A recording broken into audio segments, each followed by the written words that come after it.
2026లో ఆస్ట్రేలియాలో ఏ జాబ్స్ డిమాండ్‌లో ఉన్నాయి? By God's grace మీరు గనక ఈ వీడియో చూస్తున్నట్టయితే మీరు ఆస్ట్రేలియా రావాలని అనుకుంటున్నారని నేను అనుకుంటున్నాను. ఒకవేళ అలా అనుకుంటుంటే మీరు మంచి పనే చేశారు. So, don't worry, come to Australia. ఒకవేళ ఆస్ట్రేలియాలో గనక ఎడిలెయిడ్ వస్తుంటే don't forget I am here to support you people. మీకు ఎప్పుడు ఏ హెల్ప్ కావాలన్నా గానీ నన్ను అడగండి. నాతో కనెక్ట్ అవ్వాలంటే గనక ఇన్‌స్టాగ్రామ్‌లో మెసేజ్ చేయండి. అక్కడ గనక లేట్ రిప్లైస్ గానీ ఏమైనా వస్తుంటే because I can't manage everything by my self. So that మీరు కాల్ బుక్ చేసుకోండి. ఒక పర్టిక్యులర్ స్లాట్ ఉంటది. దాంట్లో కలుద్దాం. దాంట్లో మాట్లాడుకుందాం. ఆ స్లాట్‌కి లింక్ నా డిస్క్రిప్షన్‌లో పెట్టాను. అక్కడ కలుద్దాం. నేను జాబ్స్‌ని 2 కేటగరీస్‌గా డివైడ్ చేస్తా. ఒకటి blue collar jobs, second one వచ్చేసి ప్రొఫెషనల్ జాబ్స్. ఫర్దర్ డౌన్ నేను ఇంకా బ్లూ కాలర్ జాబ్‌ని 2 కేటగరీస్‌గా డివైడ్ చేస్తా. ప్రొఫెషనల్ బ్లూ కాలర్ అండ్ నార్మల్‌గా ఏ స్కిల్ లేకుండా చేసే బ్లూ కాలర్ జాబ్స్. 2026లో ఆస్ట్రేలియాలో హైయెస్ట్ పేయింగ్ జాబ్స్ ఏవి? అది బ్లూ కాలర్ జాబ్ అయినా లేదా ప్రొఫెషనల్ జాబ్ అయినా స్టూడెంట్స్ ఇక్కడికి వచ్చిన తర్వాత హైయెస్ట్ పేయింగ్ జాబ్స్ కొట్టడం ఎలా? అదే కాకుండా హైయెస్ట్ పేయింగ్ జాబ్స్ ఏవి? అండ్ దానికి ఏదైనా సర్టిఫికేట్స్ కావాలా? Hello guys, welcome back to my channel. Students ఇక్కడికి రాగానే ఫస్ట్ చేసే పని ఏంటంటే ఏదో ఒక జాబ్లో జాయిన్ అయిపోవాలి. ఏ జాబ్ అయినా పర్లేదు అనుకొని రెస్టారెంట్ జాబ్స్ గానీ లేదా డిష్ వాషింగ్ ఏదో ఒక జాబ్లో జాయిన్ అయిపోతారు. పే గురించి పట్టించుకోరు చాలామంది. నేను అందరూ అనట్లేదు, 80% ఆఫ్ ద పీపుల్. వీళ్ళు ఏం చేస్తారు, ఇక్కడికి వస్తారు, ఇక్కడ తెలిసిన వాళ్ళు ఉన్నా కానీ ఏదైనా రిఫరెన్స్తో కానీ ఏదో ఒక జాబ్లో జాయిన్ అవుతారు. సజెషన్ కూడా ఏంటంటే మీరు రాగానే ఏదో ఒక జాబ్లో జాయిన్ అవ్వండి. జాయిన్ అయిన తర్వాత మనం ప్లాన్ చేయాలి. ఎలా ప్లాన్ చేయాలి? లెట్స్ సే మీరు బ్లూ కాలర్ జాబ్స్ చేస్తున్నారు. చేస్తుంటే దాంట్లో అడ్వాన్స్డ్కి వెళ్ళాలి, నెక్స్ట్ లెవెల్. ఇలా లెట్స్ సే మీరు రాగానే ఒక డిష్ వాషింగ్ జాబ్ స్టార్ట్ చేశారు. మీకు పే ఓకే, అఫీషియల్ పే వస్తుంది. ఒక $24-25 వస్తుంది. That's fine. కానీ మీకు ఇప్పుడు ఏంటంటే మీ ఫ్రెండ్స్ వీళ్ళందరూ కొంచెం ఎక్కువ సంపాదిస్తున్నారని అనిపించినప్పుడు ఏం చేయాలి? సర్టిఫికేషన్స్ చేయాలి. ఎలాంటి సర్టిఫికేషన్ చేయాలి?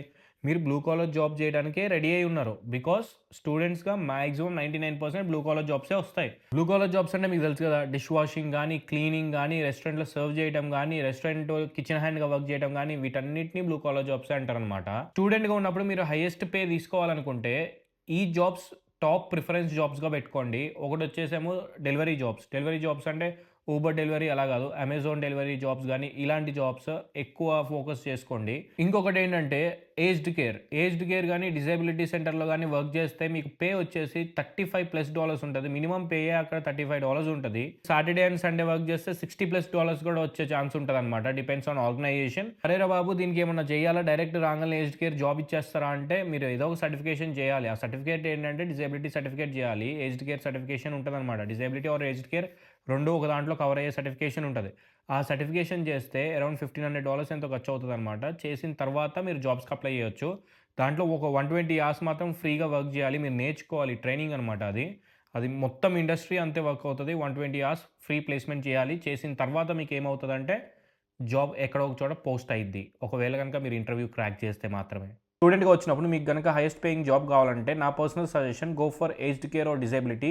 ఒకవేళ మీకు ఏ థింగ్స్ చేయడానికైనా మొహమాటం లేకపోతే, ఎందుకంటే ఏజ్డ్ కేర్ ఆర్ డిజేబిలిటీలో కొన్ని టైమ్స్ పర్సనల్ థింగ్స్ చేయాల్సి వస్తుంది. డిపెండ్స్ ఆన్ క్లయింట్ రిక్వైర్మెంట్స్ అనమాట. అక్కడికి వెళ్ళిన తర్వాత సర్టిఫికేట్ చేసిన తర్వాత మీకు అవి ఇష్టం లేదనుకుంటే ఆ $1,500 వేస్ట్ అయిపోతాయి. ఇవన్నీ ఆ సర్టిఫికేట్ చేయకముందు ఆలోచించండి. అండ్ ఏ వర్క్ ఉంటుందో తెలుసుకోండి ఫస్ట్ సర్టిఫికేట్ చేసే ముందు. అదే the most important thing. Next job వచ్చేసి వేర్ హౌస్ జాబ్స్. ఇవి కొంచెం కష్టం. అంటే అన్ని వేర్ హౌస్ జాబ్స్ కష్టం కాదు. దీంట్లో డిఫరెంట్ టైప్స్ ఉంటాయి. ఫోక్ లిఫ్టింగ్ ఉండిద్ది. దాని తర్వాత మాన్యువల్గా బాక్సెస్ తీసి అక్కడ పైన పెట్టడం, సర్దడం, ఇవి అవి ఉంటాయి. సో ఇది కొంచెం కష్టం అనమాట. కానీ ఫోక్ లిఫ్టింగ్ ఇవన్నీ లైసెన్స్ తీసుకొని సర్టిఫికేట్ చేసి దాని తర్వాత మాత్రమే దాని మీదకి వెళ్ళగలుగుతాము. అది కొంచెం ఈజీగానే ఉంటుంది. దీనికి కూడా పే చాలా బాగుంటుంది. నెక్స్ట్ జాబ్ వచ్చేసి బార్ అటెండర్. దీనికి కూడా ఒక సర్టిఫికేట్ చేయాలి. అఫీషియల్గా నువ్వు దాంట్లో వర్క్ చేయాలంటే కనుక RSA అని చెప్పి ఒక సర్టిఫికేట్ ఉంటుంది. రెస్పాన్సిబుల్ సర్వీస్ ఆఫ్ ఆల్కహాల్ అని చెప్పేసి అది కంప్లీట్ చేయాలి. అది అరౌండ్ $20-25 ఉంటుంది. అది పెద్ద కాస్ట్లీ కూడా కాదు. వచ్చి అది చేసిన తర్వాత మీరు వెళ్ళి ట్రైన్ అయ్యి అక్కడ మీరు వర్క్ చేయొచ్చు. ఈ ఇండస్ట్రీలో కూడా చాలా అంటే చాలా మంచి పే ఉంటుంది. ఒకవేళ మీకు గనక ఆల్కహాల్ ఇండస్ట్రీ ఇష్టమైతే కనుక, ఆ అట్మాస్ఫియర్లో వర్క్ చేయడం ఇష్టమైతే then you go for that. ఇప్పుడు సెక్యూరిటీ జాబ్ గురించి మాట్లాడదాం. ఇది కూడా one of the most famous job. మన ఇండియన్స్ వచ్చి లేదా దేశీ పీపుల్ వచ్చి ఎక్కువ చేస్తారనమాట ఇలాంటి జాబ్స్. అండ్ దీనికి ప్రిఫరబుల్ ఏంటంటే ఒక క్యాండిడేట్ వాడి పర్సనాలిటీ బాగుండి ఇదంతా బాగుంటే, అంటే పర్సనాలిటీ బాగుంటే అందమని కాదు, హెవీ పర్సనాలిటీ ఉంటే వెళ్ళి నుంచొని సెక్యూరిటీగా వర్క్ చేయడానికి చాలా స్కోప్ ఉందన్నమాట. అలా అని చెప్పేసి బక్కగా ఉన్న వాళ్ళు కానీ పర్సనాలిటీ బాగాలేనో చేయొద్దా అంటే కనుక చేయొచ్చు. కాకపోతే ఎవడన్నా వచ్చి ఒకటి కొడితే అప్పుడు నువ్వు పడాలి కదా. సో దానికోసం నేను చెప్తుంది ఏంటంటే రివర్స్ తిరిగి ఇంకోటి కొట్టేలా ఉండాలి. కాబట్టి కొంచెం నీ పర్సనాలిటీ స్ట్రాంగ్ ఉంటే అప్పుడు వర్కౌట్ అవుతుంది. ఇవన్నీ one of the most demanded blue collar jobs అనమాట. నేను చెప్పిన ఏ జాబ్కి లెస్ దెన్ $30 పే అయితే ఉండదు, మోర్ దెన్ $30 పే ఉంటుంది. సో ఎవరైనా స్టూడెంట్స్ హై పేయింగ్ జాబ్స్ కోసం చూస్తుంటే కనుక గో ఫర్ దిస్ జాబ్స్. ఇది జస్ట్ నా సజెషన్ మాత్రమే, it depends on personal opinions. నేను స్టార్టింగ్లో చెప్పినట్టు రాగానే ఈ జాబ్స్ కోసం సర్చ్ చేస్తా, టైం వేస్ట్ చేసుకోకండి. వచ్చిన జాబ్ ఏదో చేస్తా, దాని తర్వాత అప్గ్రేడ్ అవ్వండి లేదా ఇంకో ఆపర్చునిటీ చూసుకోండి, సో దట్ మీ ఎక్స్పెన్సెస్ కవర్ అవుతాయి. సో ఇప్పుడు నేను బ్లూ కాలర్ జాబ్స్లో అన్ప్రొఫెషనల్ జాబ్స్ గురించి డిస్కస్ చేసి చెప్పాను అనమాట. నెక్స్ట్ వచ్చేసి ప్రొఫెషనల్ జాబ్స్ గురించి మాట్లాడుకుందాం. బ్లూ కాలర్ జాబ్స్లో ప్రొఫెషనల్ ఇన్ ద సెన్స్ అది స్కిల్డ్ జాబ్స్ అనమాట. ఈ స్కిల్ జాబ్స్ దేని కిందకు వస్తాయి అంటే నువ్వు ఎడ్యుకేషన్ అయిపోయిన తర్వాత if you have a diploma or anything in this field particularly, అప్పుడు నువ్వు ఈ జాబ్స్ చేయొచ్చు. ఎలాంటి జాబ్స్? కార్పెంటర్, ప్లంబర్, నెక్స్ట్ వచ్చేసి పెయింటర్, బ్రిక్ లేయర్, ఇలాంటి నెంబర్ ఆఫ్ జాబ్స్ అనమాట. వీటితో ఉన్న బెనిఫిట్ ఏంటంటే ఇవి మీ పిఆర్కి కూడా హెల్ప్ చేస్తాయి. అదే కాకుండా one of the highest paid jobs in throughout Australia అనమాట. ఎందుకు ఆ మాట చెప్తున్నా అంటే మీకు ఆల్రెడీ లాస్ట్ వీడియోస్లో డిస్కస్ చేశాను. There is a lot of shortage in tradies. వీటన్నిటిని ట్రేడ్ జాబ్స్ అని కూడా అంటారనమాట. ఎగ్జాంపుల్ చెప్తున్నాను, ఒక ప్లంబర్ వచ్చిన, ఒక ఎలక్ట్రీషియన్ వచ్చి ఒక చిన్న వర్క్ చేస్తే, లేదా ఒక ప్లంబర్ వచ్చి ఒక చిన్న ట్యాప్ బిగిస్తే దే చార్జ్ అరౌండ్ $200 to $250. ఒక 30 minutes పనికి వాడు $50 కాస్ట్ అయినా కానీ మెటీరియల్ కాస్ట్ $200 ఆ హాఫ్ అన్ అవర్కో 1 hourకో వస్తున్నాయి అంటే ఎంత షార్టేజ్ ఉందో మీరే చూడండి ఆ ప్లంబర్కి కానీ ఏదైనా ట్రేడ్ కోర్సెస్కి. ఆడియన్స్ అందరి దగ్గర నుంచి ఒక క్వశ్చన్ వస్తుంది, ఎందుకంటే మన వాళ్ళందరూ చాలా తెలివిగల్లోళ్ళు కాబట్టి. ఏమంటారు, నేను డైరెక్ట్గా వచ్చి ఆ ట్రేడ్ కోర్స్ తీసుకొని నేను స్కిల్ జాబ్ చేసుకోవచ్చా, కార్పెంటరా, ప్లంబరా, బ్రిక్లేయరా ఇలా అని చెప్పేసి అడుగుతారు. లేదమ్మా, అలాంటి బెనిఫిట్స్ ఏం లేవు. నువ్వు ఫస్ట్ ఇక్కడికి వచ్చిన తర్వాత నువ్వు మాస్టర్స్ కంప్లీట్ చేసుకొని దాంతోపాటు ఏమైనా డిప్లొమా కంప్లీట్ చేసుకుంటే దట్స్ యాడెడ్ అడ్వాంటేజ్. లేదా నువ్వు ఆ ఫీల్డ్లోకి వెళ్ళి నీకు ఇంట్రెస్ట్ ఉంది అనుకుంటే కనుక యూ కెన్ డూ దట్. ఈలో ఎవరైనా ఇంట్రెస్టెడ్ ఉంటే కనుక ఈ ఆప్షన్స్ కూడా ఎక్స్ప్లోర్ చేయండి ఫ్యూచర్లో మీ స్టూడెంట్ వీసా అయిపోయిన తర్వాత, so that you can make some money. ఇప్పుడు వచ్చేద్దాం మీరు అందరూ వెయిట్ చేస్తున్న ప్రొఫెషనల్ జాబ్ కేటగిరీకి. ఈ ప్రొఫెషనల్ జాబ్స్తో ఎట్లా ఉంటుందంటే బిల్డప్పే తప్ప మ్యాటర్ ఉండదు అన్నమాట, అంటే డబ్బులు ఉండవు. ఎందుకు ఈ మాట చెప్తున్నా, ఇక్కడ ఆస్ట్రేలియా అనేది ట్రేడీ కంట్రీ.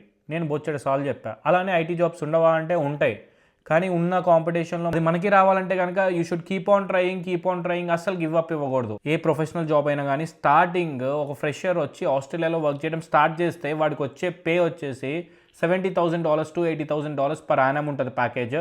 అది కాకుండా కొన్ని టైమ్స్ సూపర్ ఇంక్లూడెడ్ ఉంటుంది అదే ప్యాకేజ్లో, లేదా ప్లస్ ఒక 11% సూపర్ ఉంటుంది. సో మీరు ఎంత కొట్టుకున్నా కానీ ఒక 85,000 మ్యాక్సిమం ఒక ఫ్రెషర్కి వచ్చేది. మీకు దీంతో పాటు వచ్చే యాడెడ్ అడ్వాంటేజ్ ఏంటంటే మీరు అందరు చెప్పుకోవచ్చు, లేదా మీ పేరెంట్స్ చెప్పుకోవచ్చు, మా అబ్బాయి దీంట్లో ఈ కంపెనీలో వర్క్ చేస్తున్నాడు, he is working for this kind of company which is very big. కొంతమందికి కొన్ని రోజుల తర్వాత అనిపిస్తుంది ఏమని, అరే ఏంట్రా ఈ ప్రొఫెషనల్ జాబ్ చేసేవాడి కన్నా కానీ నార్మల్గా పార్ట్ టైం జాబ్స్ చేసేవాడు ఎక్కువ సంపాదిస్తున్నాడని. దేని కష్టాలు దానికి ఉంటాయి, ఎక్కడ ఎంజాయ్ చేసేవాడు అక్కడ ఎంజాయ్ చేస్తాడు. కాకపోతే నా ఉద్దేశంలో ఇక్కడ ఆస్ట్రేలియాలో ఐటీ జాబ్స్ చేసేవాడి కన్నా, ప్రొఫెషనల్ జాబ్ చేసేవాడి కన్నా కానీ పార్ట్ టైం జాబ్స్ చేసి ఎక్కువ సంపాదించిన వాళ్ళు ఉన్నారు నాకు తెలిసిన వాళ్ళు, అండ్ చేస్తున్నారు కూడా. అది కాకుండా ఇంకో పాయింట్ ఏంటంటే బిజినెస్ చేస్తా ఇంకా ఎక్కువ సంపాదించే వాళ్ళు ఉన్నారు. Australia is very friendly for the business. And నేను కనుక బిజినెస్ టాపిక్ స్టార్ట్ చేస్తే మళ్ళీ దాని లోపలికి వెళ్ళిపోతా. I don't want to start because నేను దానికి టెంప్ట్ అవుతూ ఉంటాను అనమాట. లాస్ట్ ఉన్న రియాలిటీ ఏంటంటే మీరు ఏం చేసినా, ఏ జాబ్ చేసినా, ఎక్కడ చేసినా, ఏ కంట్రీలో చేసినా, లాస్ట్ అందరి కామన్ పాయింట్ ఏంటంటే పైసా, మనీ. ఆ మనీ సంపాదించడం మాత్రమే. దాంతో పాటు కొంతమందికి ఏం కావాలంటే కనుక పీస్ఫుల్ లైఫ్ కావాలి, స్ట్రెస్లెస్ లైఫ్ కావాలి, వర్క్ బ్యాలెన్స్డ్ లైఫ్ కావాలి. ఇవన్నీ ఎక్కడ దొరుకుతాయో డిపెండ్స్ ఆన్ పర్సన్ అనమాట. ఇప్పుడు నేను 20s అసలు రెస్ట్ తీసుకోవాలని అనుకోవట్లేదు. ఎందుకంటే because I want to spend all of my 20s to building my career. ఎందుకు? బికాజ్ ఐ నో నేను 20sతో ఎంత కష్టపడతానో then I will make that good future అనమాట. అలా కాకుండా నేను 20sలో ఉన్నప్పుడు గిరె గింగెరా అని వే అని పాటలు పాడుకుంటూ అటు ఇటు తిరుగుతూ ఉంటే 30sలోకి వచ్చిన తర్వాత కూడా అదే చేయాలి, 40sలోకి వచ్చిన తర్వాత కూడా అదే చేయాలి, ఇంకా 50sలోకి వచ్చిన తర్వాత ఇంకా రామ కృష్ణ అనుకుంటే కూర్చోవాల్సి వస్తుందమ్మా. ఇదంతా మనకొద్దు. నేను చెప్పే పాయింట్ ఏంటంటే ఎవడైతే 20sలో ఉంటాడో లేదా నాకు ఫాలో అవుతూ ఉంటారో నన్ను, వాళ్ళందరికీ చెప్పే పాయింట్ మీరు 20sలో ఎంత కష్టపడాలో అంత కష్టపడంటారా నాయన.